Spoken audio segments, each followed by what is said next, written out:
Komisi 3 DPR masih mengulur-ngulur waktu guna menguji calon pimpinan KPK yang diajukan pemerintah melalui pansel.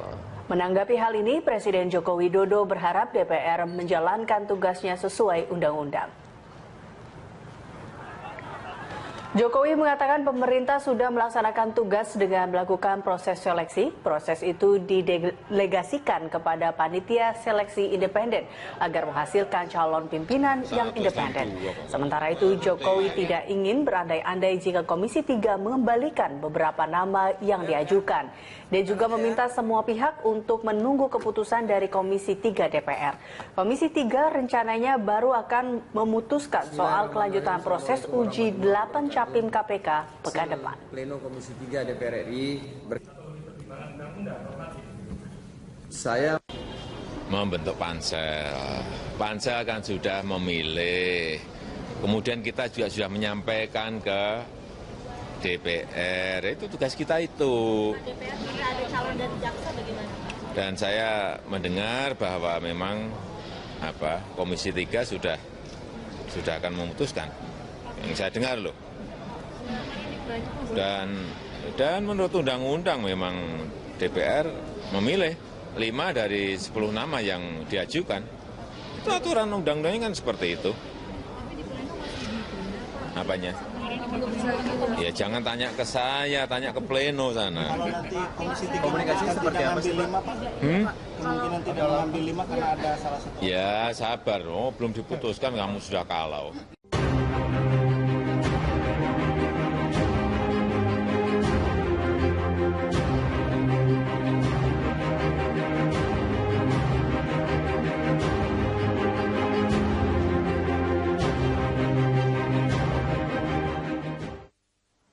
Ya, pemirsa, kami lanjutkan perbincangan. Saya kembali lagi ke Bu Yenti. Bu Yenti, saya ingin Anda menjawab beberapa kritisi atau kemudian kritikan dari anggota DPR. Saya mencatat ada dokumen sempat tidak lengkap, tetapi tadi Anda katakan memang sudah akhirnya dilengkapi. Kemudian ada juga komentar bahwa pansel selalu merevisi laporannya. Ini dikatakan oleh anggota Komisi 3 Erma Suryani Ranik.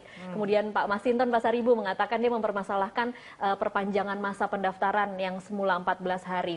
Kemudian ada juga konflik kepentingan calon pimpinan KPK dengan kegiatan yang difasilitasi pansel. Ada kategorisasi pembidangan yang katanya tidak sesuai dengan undang-undang. Ada beberapa calon pimpinan yang lolos yang belum memiliki pengalaman 15 tahun dan yang terakhir mengenai keterwakilan jaksa. Ini secara umum Bu Yenti disadari pansel atau ini baru diketahui pansel setelah sampai di DPR?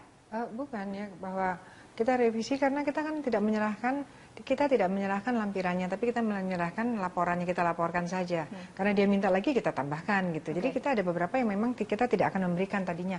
Bahkan sampai detik terakhir awalnya tentang tes jiwa, ya, tes tentang kejiwaan itu tidak akan kita berikan, dan kita wanti-wanti ini harus tertutup. Karena apa? Dari 5 itu, dari 10 itu hanya 5 kan. Iya. Yang 5 yang tidak itu jangan sampai ada penilaian bahwa secara kejiwaan ada masalah. Nah ini kan kita juga harus arif ya dalam hal ini. Dan kami juga mendapatkan dari yang profesional melakukan suatu personal assessment itu bahwa ini sangat rahasia. Sehingga kita sampaikan juga. Artinya saya pikir apa benar, malah saya sekarang berpikir apa betul ya itu harus diserahkan kepada DPR semua. Jadi kalau pandangan pansel sebenarnya laporan pertama itu sudah cukup. Ya itu menurut pansel, jadi itu menurut kita. Makanya mereka nambah lagi, kita revisi lagi. Terus minta tambah lagi, begitu kita tambah lagi yang terakhir mereka mengatakan kebanyakan. Udahlah, begini udah susah lah, udah kita kasihkan semua. Tetapi alhamdulillah sih Pak Ketua sudah mengatakan bahwa beliau akan menjamin kerahasiaannya, gitu ya.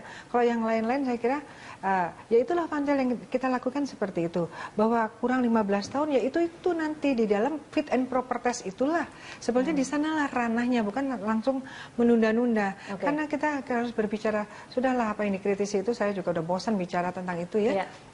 Jadi ini bahayanya ya kalau memang nanti sampai dengan tanggal 16 tidak terbentuk berarti ada tiga PLT. Saya malah jadi berpikir gini ya, kok sejak awal kok seakan-akan justru DPR ingin mempertahankan PLT itu. Karena kelihatannya mindsetnya sudah ke sana gitu. Padahal dengan adanya Pak Busro dan Pak Robi ya Pak Robi dan Pak Busro itu ditunda, dan itu berarti DPR sudah tidak sesuai dengan ini lagi karena ditunda mau dibarengkan dengan yang 8.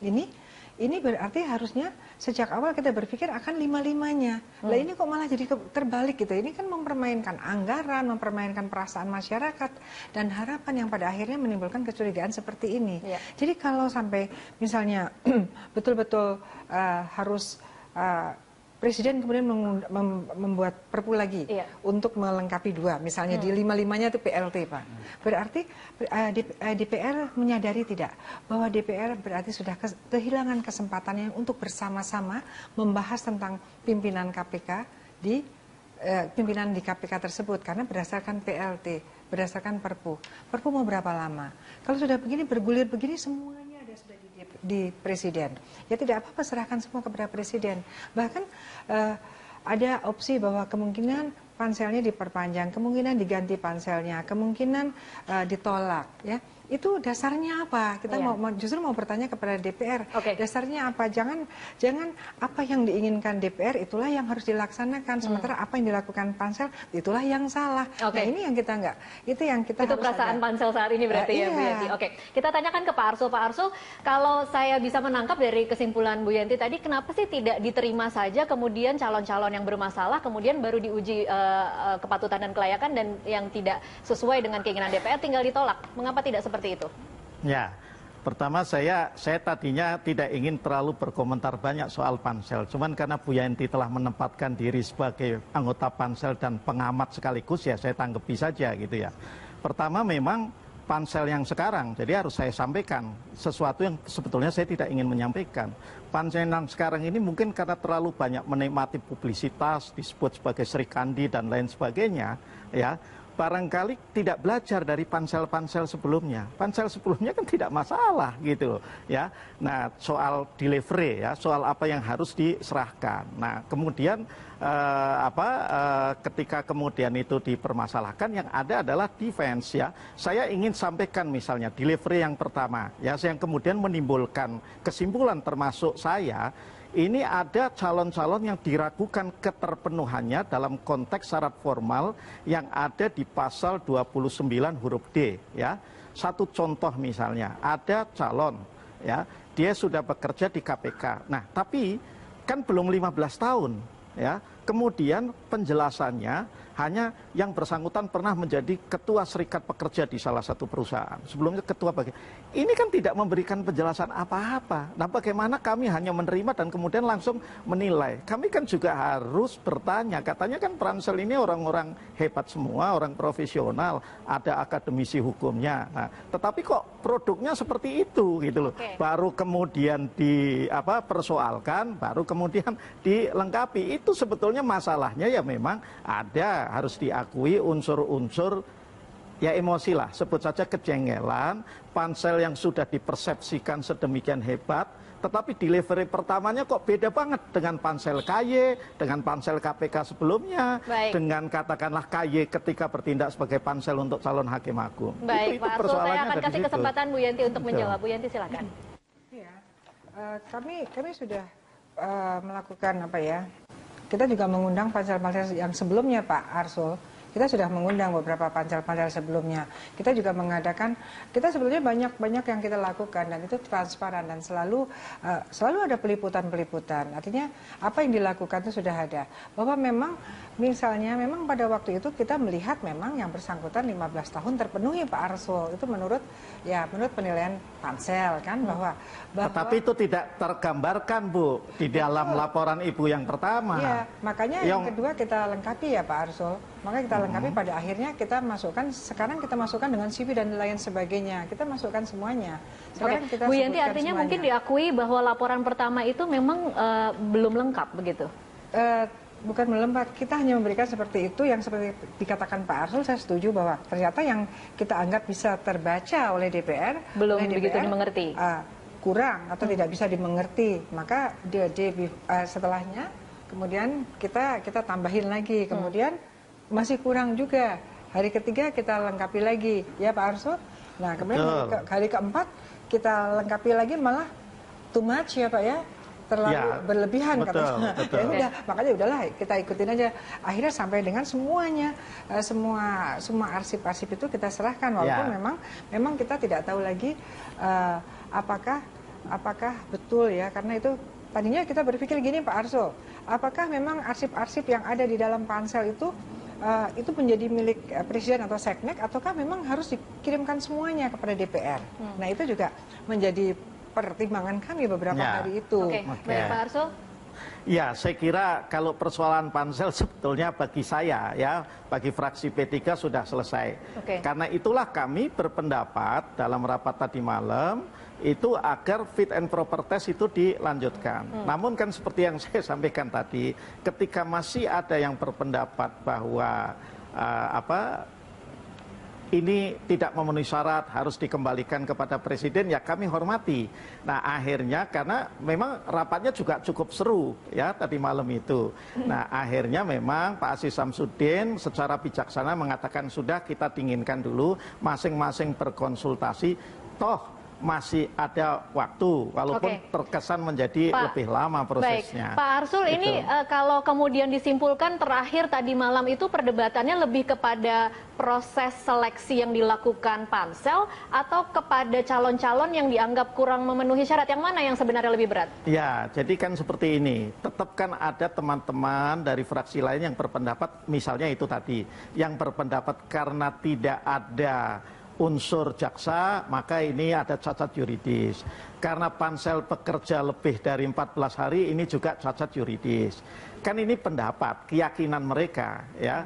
Terlepas dari mereka itu berkeyakinan di belakangnya ada apa, saya tidak bisa mengira-ngira kan seperti itu ya. Saya hormati saja, wong itu pendapat masing-masing fraksi, masing-masing anggota kan punya hak untuk berpendapat. Ya biar masyarakat yang menilai. Tapi kami yang berpendapat ini sudah selesai urusan ini dan kami kita harus lanjut dengan fit and proper test, itu juga dihormati juga, sehingga makanya ditunda untuk mendinginkan suasana, dan tentu kami berharap tanggal 30 ini sudah bisa diambil keputusan.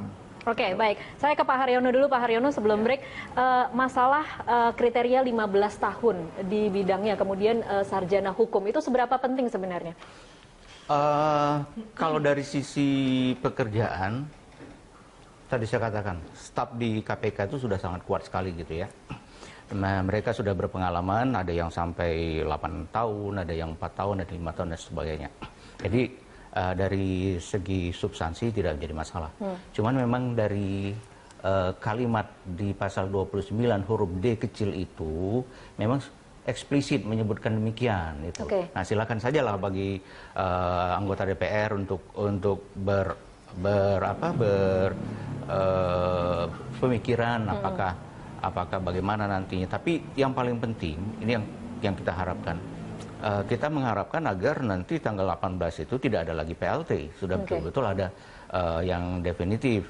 Karena sedemikian banyak pekerjaan yang masih tertunda sekarang ini, ditambah lagi nanti kan dilihat oleh publik, bukan hanya oleh Indonesia kan, luar negeri juga melihat begini, ada apa nih, kok KPK terus-menerus diulur-ulur ya, seperti itu ya. Jadi tidak baik bagi ini, karena selama ini rujukan mereka itu untuk pemberantasan korupsi adalah KPK di dunia internasional. Nah ini yang harus kita tonjolkan kembali. Baik. Yang kemudian bermasalah dengan 15 tahun dan gelar sarjana hukum ini adalah Johan Budi yang saat ini menjadi salah satu PLT dari pimpinan KPK. Kira-kira seperti apa opsinya nanti ke depannya kalau memang kemudian itu peraturan itu akan diabaikan, Bu Yanti? Nanti akan kita bahas di segmen selanjutnya. Pemirsa tetaplah bersama kami.